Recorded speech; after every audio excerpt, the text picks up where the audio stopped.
ଆଜି ରାତିରେ ଗୋଟିଏ ଲବଙ୍ଗ ଏହି ଜାଗାରେ ରଖିଦିଅନ୍ତୁ।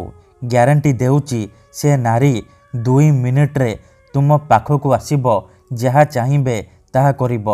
ହଁ ଫ୍ରେଣ୍ଡସ୍, ଯଦି ଆପଣ କେଉଁ ଝିଅ ବା ବିବାହିତା ନାରୀକୁ ମନେ ମନେ ଭଲ ପାଉଛନ୍ତି, ତାହାର ସୁନ୍ଦରତାକୁ ଦେଖି ତା ଆଡ଼କୁ ଆକର୍ଷିତ ହେଉଛନ୍ତି, ତାକୁ ପଟେଇ ତାଠାରୁ ନିଜର ମନ ଚାହୁଁଥିବା କାମ ହାସଲ କରିବାକୁ ଚାହୁଁଛନ୍ତି, ତେବେ ଆଜି ରାତିରେ ଶୋଇବା ପୂର୍ବରୁ ଗୋଟିଏ ଲବଙ୍ଗ ଏହି ଜାଗାରେ ରଖିଦିଅନ୍ତୁ।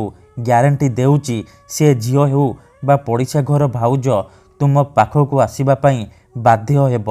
ଯାହା ଚାହିଁବେ ତାହା କରିବ, କୌଣସି ପ୍ରକାର ବାଧା ଦେବ ନାହିଁ। ନମସ୍କାର ଫ୍ରେଣ୍ଡସ୍, ଓଡ଼ିଆ ଫଣ୍ଡା ଚ୍ୟାନେଲକୁ ଆପଣମାନଙ୍କୁ ସ୍ୱାଗତ। ଲବଙ୍ଗର ଏହି ବଶୀକରଣ ଦୁନିଆର ସବୁଠାରୁ ଶକ୍ତିଶାଳୀ ବଶୀକରଣ। ଏହାର ପ୍ରୟୋଗ କେବେ ବି ଖାଲି ଯାଏନି, ତେଣୁ ଏହାକୁ ଆପଣ ଭାବିଚିନ୍ତିକି ପ୍ରୟୋଗ କରିବେ। ଯେଉଁ ଝିଅ ବା ପଡ଼ିଶା ଘର ସୁନ୍ଦରୀ ଭାଉଜ ଉପରେ ଆପଣ ଏହି ବଶୀକରଣ ମାତ୍ର ଗୋଟିଏ ଥର ପ୍ରୟୋଗ କରିଦେବେ, ମାତ୍ର 2 ମିନିଟ୍ରେ, ହଁ ଫ୍ରେଣ୍ଡସ୍, ମାତ୍ର 2 ମିନିଟ୍ରେ ପ୍ରଭାବ ପଡ଼ିବା ଆରମ୍ଭ ହୋଇଯିବ। ସେହି ସମୟଠାରୁ ସେ ଝିଅ ହେଉ ବା ବିବାହିତା ନାରୀ ଆପଣଙ୍କ ପ୍ରେମରେ ଦିବାନୀ ହୋଇଯିବ। ରାତି ଦିନ ଆପଣଙ୍କ କଥା ଭାବିବ। ଯେପର୍ଯ୍ୟନ୍ତ ଆପଣଙ୍କୁ ଦେଖିନି, ଆପଣଙ୍କ ସହିତ ସମ୍ପର୍କ ରଖିନି, ସିଏ ଗୋଟେ ମୁହୂର୍ତ୍ତ ବି ରହିପାରିବନି। ହଁ ଫ୍ରେଣ୍ଡସ୍, ଏହି ବଶୀକରଣ ସାହାଯ୍ୟରେ ଆପଣ ଶାଶୁ, ନଣନ୍ଦ, ଦିଅର, ଭାଉଜ କାହାକୁ ବି ନିଜ ବଶରେ କରିପାରିବେ, ଆଉ ତାଠାରୁ ନିଜର ମନ ମୁତାବକ କାମ ହାସଲ କରିପାରିବେ। କିମ୍ବା ଯଦି କେଉଁ ଝିଅ ଆପଣଙ୍କୁ ଧୋକା ଦେଇଛି, ଛାଡ଼ି ପଳେଇଛି, ଆପଣଙ୍କ ସହିତ କଥା ହେଉନି, ଆପଣଙ୍କର ନମ୍ବର ବ୍ଲକ୍ କରିଦେଇଛି, ଅନ୍ୟ କାହା ସହିତ କଥା ହେଉଛି, ଅନ୍ୟ କାହାକୁ ଭଲ ପାଉଛି, ଆଉ ଆପଣ ନିଜ ପ୍ରେମକୁ ଫେରି ପାଇବାକୁ ଚାହୁଁଛନ୍ତି, ସେ ଝିଅକୁ ଫେରି ପାଇବାକୁ ଚାହୁଁଛନ୍ତି, ତେବେ ଆଜି ରାତିରେ ଶୋଇବା ପୂର୍ବରୁ ଗୋଟିଏ ଲବଙ୍ଗ ଏହି ଜାଗାରେ ରଖିଦିଅନ୍ତୁ। ଗ୍ୟାରେଣ୍ଟି ଦେଉଛି ଆପଣଙ୍କ ପ୍ରେମିକା ବା ପ୍ରେମିକ ଯେତେ ଦୂରରେ ଥିଲେ ମଧ୍ୟ ରାତିଦିନ ଆପଣଙ୍କ କଥା ଭାବିବ, ନିଜେ ଆସିବ ଆପଣଙ୍କର ପାଦ ତଳେ ପଡ଼ିବ, ଆପଣଙ୍କୁ ଭଲ ପାଉଛି ବୋଲି କହିବ, ଆପଣଙ୍କୁ ଛାଡ଼ି ଗୋଟେ ମୁହୂର୍ତ୍ତ ବି ରହିପାରିବନି। ଏହି ବଶୀକରଣ ଦୁନିଆର ସବୁଠାରୁ ସହଜ କିନ୍ତୁ ମହାଶକ୍ତିଶାଳୀ ବଶୀକରଣ, ତେଣୁ ଏହାକୁ ଆପଣ ଭାବିଚିନ୍ତିକି ପ୍ରୟୋଗ କରିବେ। ଏହି ବଶୀକରଣ କରିବା ପାଇଁ ଆପଣଙ୍କୁ କୌଣସି ପ୍ରକାର କଷ୍ଟ କାମ କରିବାକୁ ପଡ଼ିବନି, କିମ୍ବା କିଛି ବି ମନ୍ତ୍ରତନ୍ତ୍ର କରିବାକୁ ପଡ଼ିବନି, କିମ୍ବା କୌଣସି ପ୍ରକାର ପଇସା ଖର୍ଚ୍ଚ କରିବାକୁ ପଡ଼ିବନି। ଆପଣ ନିଜ ଘରେ ବସି ବସି ବିନା କୌଣସି ମନ୍ତ୍ରତନ୍ତ୍ର କରି, ବିନା କୌଣସି ପଇସା ଖର୍ଚ୍ଚ କରି, ବିନା କୌଣସି ପରିଶ୍ରମ କରି ନିଜ ପସନ୍ଦର ସେ ଝିଅ ବା ପଡ଼ିଶା ଘର ସୁନ୍ଦରୀ ଭାଉଜକୁ ପଟେଇ ପାରିବେ। ତାଠାରୁ ନିଜର ମନ ମୁତାବକ କାମ ହାସଲ କରିପାରିବେ କେବଳ ଗୋଟିଏ ଲବଙ୍ଗର ସାହାଯ୍ୟରେ। ଗୋଟିଏ ଲବଙ୍ଗର ଏହି ବଶୀକରଣ ପ୍ରଚଣ୍ଡ ମହାଶକ୍ତିଶାଳୀ ବଶୀକରଣ।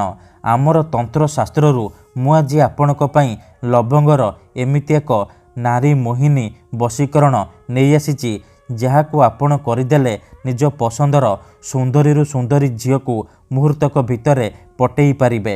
ତାଠାରୁ ନିଜର ମନ ମୁତାବକ କାମ ହାସଲ କରିପାରିବେ। ଆପଣ ତାକୁ ଯାହା କହିବେ, ଯେମିତି କହିବେ, ସିଏ କରିବ। ତେବେ ଏହି ବଶୀକରଣ ଆପଣ କିପରି କରିବେ, କେମିତି କରିବେ, ଏହାର ପ୍ରୟୋଗ ବିଧି କ'ଣ, ମୁଁ ଆପଣଙ୍କୁ ଶିଖେଇବି। ସମ୍ପୂର୍ଣ୍ଣ ପ୍ରୟୋଗ ବିଧି ଠିକ୍ ଭାବରେ ଶିଖେଇବି। ଜାଣିବା ପାଇଁ ମୋର ଆପଣମାନଙ୍କୁ ଅନୁରୋଧ କି ଆପଣ ଭିଡ଼ିଓଟିକୁ ମୂଳରୁ ଶେଷ ପର୍ଯ୍ୟନ୍ତ ପୁରା ଧ୍ୟାନ ସହିତ ଦେଖିବେ। ଅଧାରୁ ଛାଡ଼ିକି ପଳେଇଲେ କିମ୍ବା କାଟି କାଟି ଦେଖିଲେ ଆପଣ କିଛି ବି ବୁଝିପାରିବେନି। ପରେ ଆପଣ କମେଣ୍ଟ କରିବେ, ଗୁରୁଜୀ ଆପଣଙ୍କର ବଶୀକରଣ କାମ କରୁନି।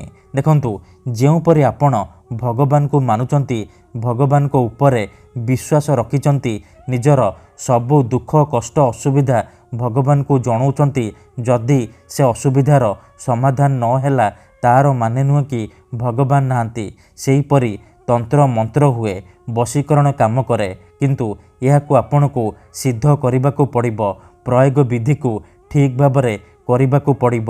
ମୁଁ ଆପଣଙ୍କୁ ଯେମିତି ଶିଖେଇବି, ଆପଣଙ୍କୁ ଠିକ୍ ସେହିପରି କରିବାକୁ ପଡ଼ିବ। तेबे जाई मु आपनकु ग्यारंटी देउची आपण निज पसंदर केउ भी कुंवारी झियो बा विवाहिता नारी को निज बसरे करि परिबे।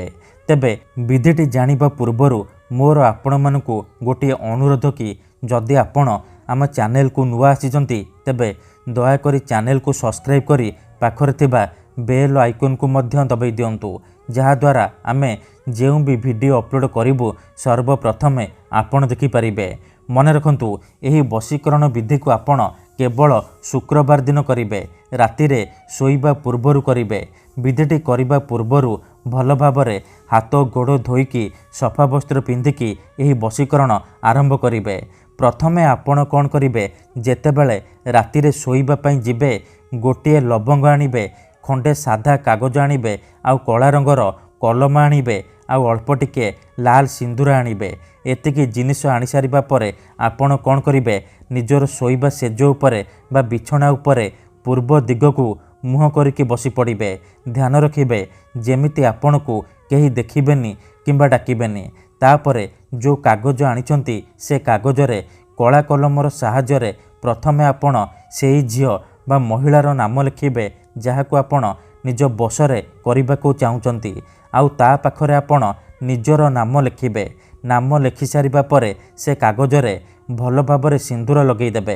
ठीक अछि भल भाबरे सिंदूर लगेई देबे। तापरे कोन करिबे जो लवंग आनिचंती से लवंग को डाहाण हातरे मुठेईकी धरिबे आउ आखि बंद करिकी सेई झियो बा नारी को मने मने भाबिबे तार मुह को निज मनरे भाबिबे। तापरे 11 थर सेई झियो बा नारीर नाम कहिबे। तापरे मुठा खोलिबे आउ से लवंगरे 3 थर फुंकी देबे। एतिकी करि सारिबा परे से लवंग को जो कागजरे ना लिखिचंती से कागज उपरे रखिबे। से कागज आ लवंग को भल भाबरे मोड़िकी निजर तकिया तले रखिकी सोई पड़िबे। ग्यारंटी देउची एपटे आपण एही विधि को करिबा मात्रे 2 मिनिट रे प्रभाव पड़िबा आरंभ होइजिबो। से झियो हेउ बा पड़िशा घर भाउज आपण आड़कू आकर्षित हेबाकू लागिबो। मने रखंतु ता परदिन आपण जेतेबेले सखाळु उठिबे बासी मुहरे बिना हाथ गोड़ धोईकी बासी मुहरे आपण से कागज आ लवंग को नेईकी घर बाहर कौनसी एक जगार जाली देबे। ध्यान रखिबे जालिबा समय रे जेमिति आपण को केही देखिबेनी किंबा डाकिबेनी।